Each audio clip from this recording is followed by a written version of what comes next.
তবুও বলছে এই লোকটাকে প্রার্থীটাকে অবিলম্বে প্রত্যাহার করুন।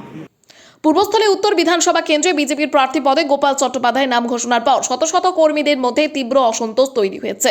গোপালবাবু স্থানীয় বিজেপি কর্মীদের সঙ্গে নিবিড়ভাবে যোগাযোগ রাখেন না, এমনকি দুর্ব্যবহারও করেন বলে অভিযোগ। ফলে কলকাতার রাজ্য অফিস থেকে গোপাল চট্টোপাধ্যায়ের নাম প্রার্থী পদে ঘোষণা হওয়ার পর কর্মীদের মধ্যে তীব্র অসন্তোষ তৈরি হয়েছে। বিষয়টা নিয়ে প্রথমে কাটোয়া সাংগঠনিক জেলা সভাপতি স্মৃতিকলা বসুকে জানানো হয়। গোপাল চট্টোপাধ্যায় ছাড়া যে কোনো ব্যক্তিকে প্রার্থী করা হোক বলে শত শত কর্মীর দাবি। রবিবার সন্ধ্যা নাগাদ রাজ্য নেতৃত্বের দৃষ্টি আকর্ষণের জন্য পূর্বস্থলীর প্রায় শতাধিক বিজেপি কর্মীরা 20টি 4 চাকা গাড়িতে চেপে কলকাতার রাজ্য অফিসে যান। সেখানে তারা প্রার্থী বদলের দাবি তুলে রাজ্য নেতৃত্বের দৃষ্টি আকর্ষণ করে তুমুল বিক্ষোভ দেখান। এই ঘটনায় রাজ্য জুড়ে শোরগোল পড়ে গেছে। পূর্বস্থলীর বিজেপি কর্মী শঙ্কর চ্যাটার্জি, অনুপ গুহ, কপিল চৌধুরী, সবুজ দাস বলেন, অসন্তোষের বিষয়টি আমরা রাজ্য নেতৃত্বকে জানিয়েছি। সর্বশেষ পাওয়া খবরে জানা গেছে রাজ্য নেতৃত্ব তাদের আশ্বাস দিয়েছেন বিষয়টি নিয়ে তারা চিন্তা ভাবনা করছেন।